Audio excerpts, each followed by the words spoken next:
మూడవ ఆశీర్వాదం చూద్దాం. ఇర్మియా గ్రంథం. ఇది చాలా ప్రత్యేకమైంది. ఇది చాలా ప్రత్యేకమైన మాట. మీరు శ్రద్ధగా వినాలి.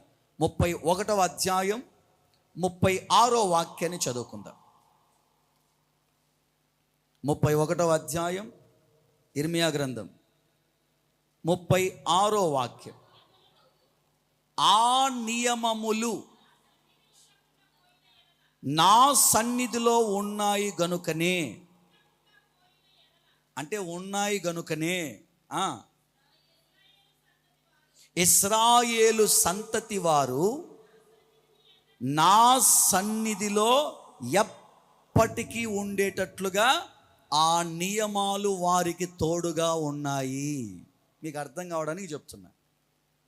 అక్కడ రాయబడిన పదాలలో ఉన్న అర్థం మీకు చెప్తున్నాను.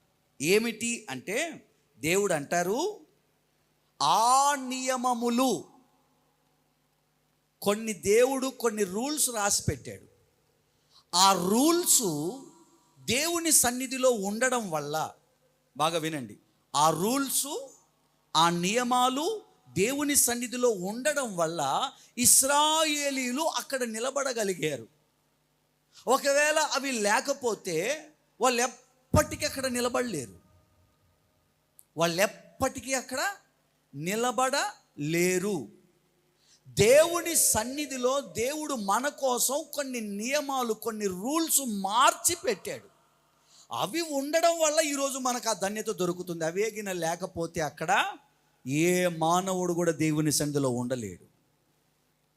చాలా చక్కగా అంటాడు, ఆ నియమములు నా సన్నిధిని ఉండకుండా పోయిన ఎడల, ఒకవేళ ఆ నియమాలే నా సన్నిధిలో ఉండకుండా పోతే, అక్కడ రాయబడిన మాట, ఇశ్రాయేలు సంతతి వారు నా సన్నిధిని ఎన్నడూను జనముగా ఉండకపోదురు. అవి ఉన్నాయి కాబట్టే వీళ్ళు ఉన్నారు.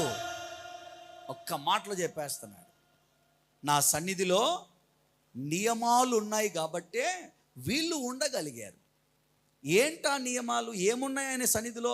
అవి ఉండడం వల్ల వీళ్ళు ఉండడం ఏంటి? ఈరోజు నీవైనా నేనైనా ఆ నియమాలు దేవుని సన్నిధిలో ఉండడం వల్లే మనం ఉండగలుగుతున్నాం. లేకపోతే మన వల్ల కాదు. ఇశ్రాయేలీలే కాదు, ఈరోజు ఆత్మ సంబంధమైన ఇశ్రాయేలీలైన అందరూ కూడా దేవుని సన్నిధిలో నిలబడగలుగుతున్నారు, దేవుని సన్నిధిలో అడుగు పెట్టగలుగుతున్నారు, దేవుని సన్నిధిలో ఆ భాగ్యాన్ని పొందగలుగుతున్నారు. అంటే దానికి ప్రధాన కారణం ఆ నియమాలు అక్కడ ఉండడం వల్ల. ఆ నియమాలు అక్కడ ఉండడం వల్లే మనం ఉండగలుగుతున్నాం. లేకపోతే మనం కూడా ఉండేవాళ్ళం కాదు. ఏమున్నాయి అక్కడ? అదే అధ్యాయంలో 31వ వాక్యం నుండి చదవండి. ఇదిగో నేను ఇశ్రాయేలు వారితోనూ క్రొత్త నిబంధన చేసే దినాలు వస్తున్నాయి. ఇదే యెహోవా వాక్కు.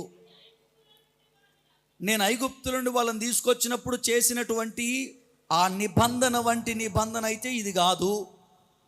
నేను వారి పెనిమిటినైనను వారు ఆ నిబంధనను భంగం చేసుకున్నారు. ఐగుప్తులో ఉన్నప్పుడు వాళ్ళకు ఒక నిబంధన చేశాడు, నేను మీకు భర్తనై, నేను మీకు యజమానుడనై ఉంటాను అని ఒక నిబంధన చేశాడే. ఆ నిబంధన వంటి నిబంధన ఇప్పుడు నేను చేయట్లా. ఆ నిబంధనను వాళ్ళు ఏం చేశారు? భంగం చేసుకున్నారు. ఈ దినములైన తర్వాత నేను ఇశ్రాయేలు వారితోనూ యూదా వారితోనూ చేయబోతున్న నిబంధన ఇదే. కొత్త నిబంధన చేయబోతున్నాడు. ఏంటయ్యా క్రొత్త నిబంధన అంటే, వారి మనస్సులలో నా ధర్మ విధిని నేను ఉంచుతాను, వారి హృదయముల మీద దానిని వ్రాసెదను. ఏం రాస్తున్నాడు? ధర్మ విధి మనస్సులో పెడుతున్నాడు. ఒకప్పుడు బుక్కులో రాసి ఇచ్చాడు. బాగా వినండి. పైన దేంట్లో రాసి ఇచ్చాడు?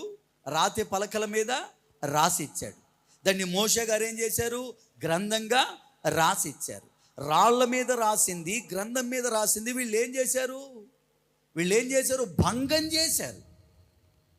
రాళ్ల మీద రాసిచ్చిన నిబంధనలు, గ్రంథములో రాసిచ్చిన నిబంధనలు వారు భంగము చేసి ఆ భాగ్యాన్ని పోగొట్టుకున్నారు. ఇప్పుడు దేవుడు అంటాడు, నేను క్రొత్త క్రొత్త నిబంధన చేయబోతున్నా. ఇక రాళ్ళ మీద రాయను, ఇక గ్రంథం మీద రాయనివ్వను. డైరెక్ట్గా వాళ్ళ మనస్సులో, వాళ్ళ హృదయములోనే ఈ నిబంధనలను నేను రాయబోతున్నాను. దేవునికి స్తోత్ర. ఎక్కడ రాస్తున్నాడట? మనస్సులో, హృదయములో. రాళ్ళ మీద ఉన్నది, గ్రంథం మీద ఉన్నది మనస్సులోనికి వస్తుంది, బయటికి వెళ్ళిపోతుంది, కానీ నిలబడ్డంలా. హృదయం దాకా వస్తుంది కానీ దాన్ని వెళ్ళిపోతున్నారు. కానీ దేవుడు క్రొత్త నిబంధన చేస్తున్నాడు. వారి మనస్సులో, వారి హృదయములో ఏమిటయ్యాది అంటే నా ధర్మ విధి, దేవుని ధర్మాలు.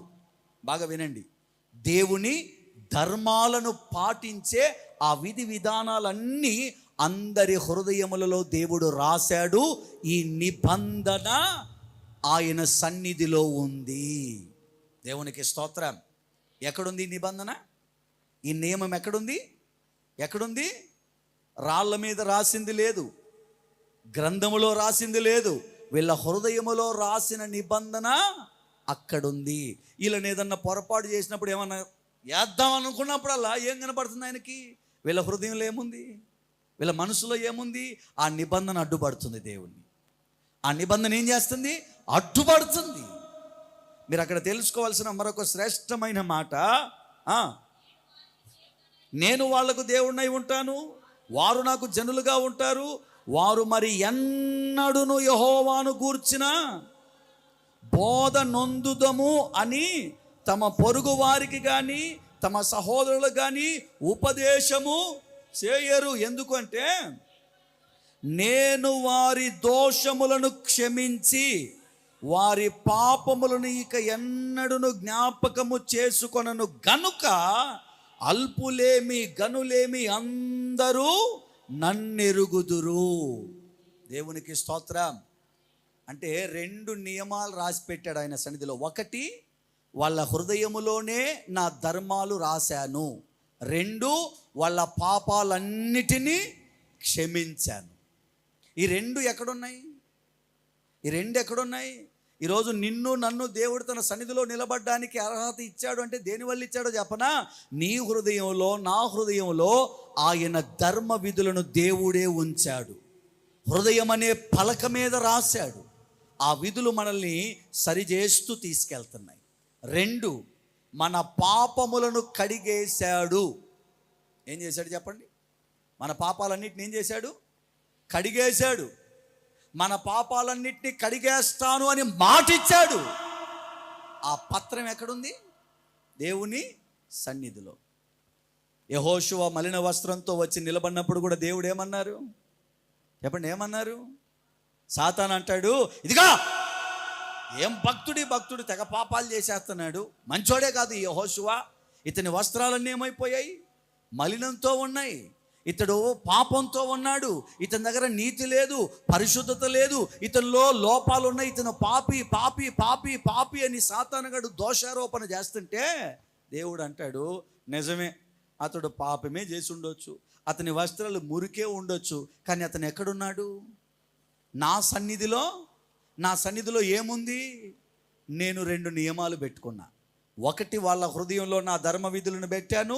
2, వాళ్ళ పాపాలన్నీ కడిగేశాను. ఈ 2 నాకేం గుర్తు చేస్తున్నాయి? ఆయన సన్నిధికి వచ్చిన వాళ్ళని క్షమించి నూతన పరచమని గుర్తు చేస్తున్నాయి. ఆయన సన్నిధిలో మన కొరకు ఉన్న ఆ నియమాలు ఉండడం వల్లే ఈ రోజుటికి మనం బ్రతకగలుగుతున్నాము. దేవునికి స్తోత్రం. ఈ రోజుటికి మనం నిలబడగలుగుతున్నాము అంటే దానికి కారణం ఏమిటి? ఇశ్రాయేలీయులు నిలబడగలిగారు అంటే దానికి కారణం ఏమిటి? ఆ నియమములు దేవుని సన్నిధిలో నిలబడడం వలన వారు నిలబడగలిగారు. అంటే మన కోసం మనల్ని బయటికి గెంటేయకుండా ఏశావుని, ఎవరిని? కయ్యూన్ని, ఏశావుని వీళ్ళు పొందుకోలేకపోయారే దేవుని దీవెనలు. అలా మన జీవితాలు కాకూడదని దేవుడు తన సన్నిధిలో మన కోసం ఏం పెట్టాడు? నియమములను ఉంచాడు. అంటే నీ కోసం, నా కోసం, నీ పాపాలు గడగడం కోసం, నా పాపాలు గడగడం కోసం ఆయన సన్నిధిలో నియమాలు అనే పత్రాలు ఉన్నాయి. వాటి వల్లే మనం నిలబడగలుగుతున్నాం. మన గొప్పతనం కాదు, మన ప్రార్థన కాదు.